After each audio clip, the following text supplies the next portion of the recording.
Islom dini qanday paydo bo'lgan? Islom dinining tarixi uzoq yillar oldingi Arabiston yarim orolida joylashgan Makka ga borib taqaladi. 570-yil. Makka ikki sabab tufayli juda ham muhim shahar hisoblangan. Birinchisi, Ka'ba, ya'ni Allohga sig'inadigan qadimgi ibodat maskani bo'lganligi uchun. Ikkinchisi, Muhammad sallallohu alayhi va sallam aynan Makkada tavallud topganligi uchun. Avvallari Makka juda ham adolatsiz shahar bo'lib, uni boy va zodagon oilalar boshqarib kelgan. Ular shu qadar zolim ediki, kimdir shahardagi urf-odatlarga yangilik, o'zgartirish kiritsa, zodagon xonadonlari tomonidan shafqatsizlarcha jazolanar edi. Shahar butunlay shu odamlar qo'lida bo'lib, doim ularning aytgan, degan edi. U vaqtlarda juda ham ko'plab mayda mahalliy dinlar bo'lib, ularning hech biri makkaliklarga naf keltirmas edi. Ka'ba atrofi 360 dan ortiq but sanamga to'lib toshgan. Sanamlarning hammasi shunchaki befoyda haykallar edi xolos. Shunday qilib faqat yakka ilohga sig'inadigan Muhammad sallallohu alayhi va sallam singari kambag'al va yetim bir bola o'sib ulg'ayish uchun Makka juda ham sharoiti qiyin shahar bo'lgan. Muhammad sallallohu alayhi va sallam uni Alloh deb atadi. Arab tilida Alloh nomi yakka yolg'iz iloh ma'nosini bildiradi. Afsuski Muhammad sallallohu alayhi va sallamning otasi Abdulloh uning tug'ilishidan ilgari olamdan o'tadi. 570-yil. Onasi Omina ham Muhammad sallallohu alayhi va sallam atiga 6 yoshligida qazo qiladi. 576-yil. Bolalikdan erta yetim qolgan Muhammad sallallohu alayhi va sallamni bobosi Abdul Muttalib o'z qaramog'iga oladi. Ammo ko'p o'tmay bobosi ham dunyodan o'tadi. 578-yil. Abdul Muttalibning vafotidan so'ng Muhammad sallallohu alayhi va sallamning tarbiyasini amakisi Abu Tolib o'z zimmasiga oladi. Abu Tolib shaharni boshqaruvchi oilalar tomonidan hurmat qilingan shaxs edi. Amakisining qaramog'ida bo'lgan Muhammad sallallohu alayhi va sallam o'sha vaqtlar shu boisdan omon qolgan. Payg'ambar sallallohu alayhi va sallam faoliyatini cho'ponlikdan boshlab, keyinchalik yirik bir savdo karvonida tadbirkorlik qila boshlaydi. U Xadija ismli badavlat va beva savdogar ayol qo'lida bir qancha vaqt ishlagach, Xadija uning rostgo'yligi, haqqoniyligi tufayli yoqtirib qoladi va bu ikkalasining birga turmush qurishi bilan yakunlanadi. Bir qancha vaqt o'tib, payg'ambar sollallohu alayhi va sallam yolg'iz qolish uchun xoliroq joylarga ketishni istay boshlaydi. Har yili makkaliklar Ramazon oyida Ka'ba atrofida but sanamlar uchun qurbonliklar so'yishar, bazm uyushtirishar edi. Ammo Muhammad sallallohu alayhi va sallam bu hodisani juda ham yomon ko'rar edi. Shu sababli u shaharni tashlab tog'dagi bir g'orda kun ko'ra boshlaydi. Bir kuni Muhammad sallallohu alayhi va sallam ibodat qilayotgan mahal u qarshisida farishta Jabroilni ko'radi. "O'qi", deydi farishta. Ammo Muhammad sallallohu alayhi va sallam o'qimaydi. U nima bo'layotganini tushunmay qoladi. Takroran Jabroil Muhammad sallallohu alayhi va sallamga "O'qi" deya xitob qiladi.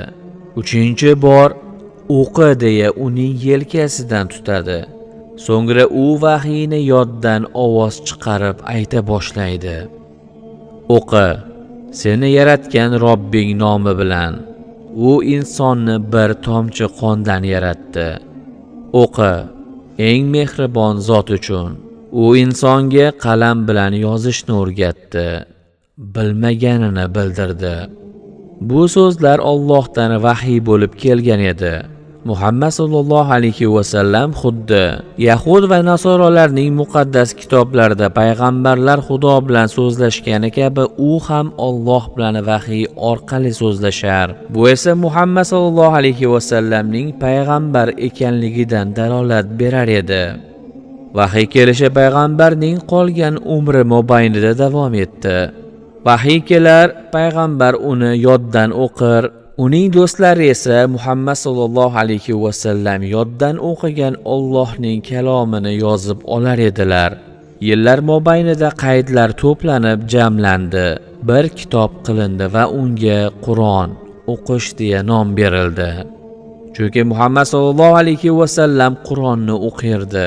Bu hodisa Muhammad sallallohu alayhi va sallam payg'ambar bo'lganligidan ancha vaqtlar o'tib sodir bo'lgan. Payg'ambarning oilasi, do'stlari Allohning yagonaligiga iymon keltirib, ortidan ergashishdi. Bilamizki, islom bo'ysunish, itoat etish degan ma'noni bildiradi va muslim Allohga itoat etuvchi, bo'ysunuvchi demakdir. Shunday qilib payg'ambarning ortidan ergashuvchi musulmonlarga og'ir kunlar boshlandi. Iymon keltirganlarga qaqshatqich azoblar berildi va hatto ayrimlari beshafqatlarcha o'ldirildi. Musulmonlardan ba'zilari azoblardan qochib Habashistonga qochishga muvaffaq bo'ldilar. Ammo eng og'ir azob Muhammad sallallohu alayhi va sallam bilan sodir bo'ldi. U Xadicha onamizning vafotiga sabr qilishga majbur bo'lgan chog'da ko'p o'tmay uning amakisi ham vafot etdi. Keyinchalik Muhammad sallallohu alayhi va sallam juda ham g'aroyib voqeaga guvohi bo'ladi. Buroq nomli qanotli otda Makkadan Quddusga boradi va osmonning 7 qavatiga ko'tariladi. Payg'ambarlar bilan so'zlashadi. Jannatning ichiga ham kirib chiqishga sazovor bo'ladi. Va nihoyat ortga 5 vaqt namoz o'qishlik va ibodatga mahkam bo'lishlik buyrug'i bilan qaytadi. U Quddusga qaytadi va Makkaga uchib boradi. Biz bu hodisani Meroj kechasi, ya'ni tundagi sayohat deb ataymiz. Nima bo'lmasin, bu tun Muhammad payg'ambarga juda ham zarur kuch berdi. Chunki oldinda uni juda ham og'ir kunlar kutayotgan edi. Shunday qilib, Arabistonda yana bir Yasrib nomli shahar bor bo'lib, payg'ambar va unga ergashganlar ushbu shahar haqida eshitgan edilar. Yasribliklar Muhammad sallallohu alayhi va sallamning dini haqida eshitadilar va iymon keltiradilar. Musulmonlar Makkadan Yasribga og'ir va mashaqqatli yo'l, jazirama sahroni kesib ko'chib o'tadilar. Bu ko'chib o'tish hijrat deb nom olgan.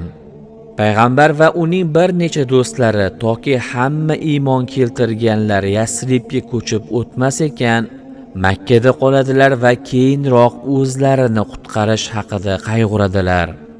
Bu orada Makkani boshqaruvchi oila vakillari Payg'ambarimiz sollallohu alayhi va sallam tunda uxlab yotgan chog'ida xanjar bilan o'ldirishni reja qiladilar.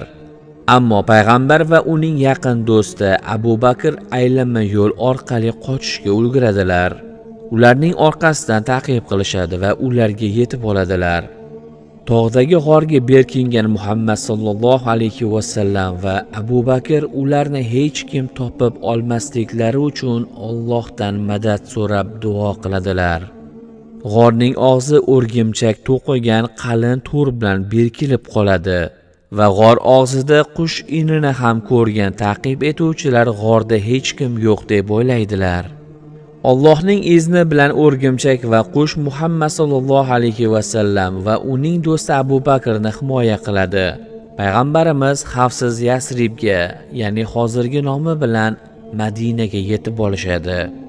Shundan so'ng madinaliklar va makkaliklar o'rtasidagi katta jang payg'ambar va uning ummatini kutib turgan edi. Birinchi jang Badr jangi 624-yil. Atiga 313 ta Ansor va muhojirlardan iborat qo'shin va makkaliklarning 1000 kishilik qo'shiniga g'oyibona tarzda bas keladi va bu jang musulmonlarning g'alabasi bilan yakunlanadi. Ikkinchi jang Uhud jangi 625-yil. Jang chog'ida ba'zi musulmonlar payg'ambarning buyruqlariga bo'ysunmasligi tufayli makkaliklar g'alaba qozonadi. Uchinchi jang Handoq jangi. Madina 3 tomondan baland tog'lar bilan o'ralgan bo'lib, madinaliklar tog' bo'lmagan qismiga chuqur xandoq qaziydilar va makkaliklar bu yerdan o'tolmaydilar. ob-havo juda ham yomonlashib, kuchli uvillagan shamol bo'ladi va sharros yomg'ir quyilganligi tufayli makkaliklar ortga chekinishga majbur bo'ladilar. Bu Makka qabilasi uchun juda ham uyatli ish edi. Odamlar to'da bo'lib musulmonlarga qo'shilish uchun Madina tomon yo'l olardi. Shunday qilib o'rtada Hudaybiya nomli tinchlik shartnomasi imzolandi. Ammo bu uzoqqa cho'zilmadi. Shartnomaga makkaliklar xiyonat qilib yirtib tashlaydi. Muhammad sallallohu alayhi va sallam 10,000 kishilik qo'shin bilan Makkaga yo'l oladi. Makkani boshqaruvchilari katta xato qilganliklarini tan oladilar. Hammalari darhol taslim bo'ladilar va o'ldirishlarini kutadilar. Ammo payg'ambar sallallohu alayhi va sallam endi hech qachon urush bo'lmaydi deydi. U Makkaga kirib boradi va Ka'ba atrofida 7 marotaba aylanib, uning yonidagi barcha shirk keltiruvchi but sanamlarni sindirib tashlaydi. Musulmonlar ko'rinmas, mavjud, yagona zotga iymon keltiradilar.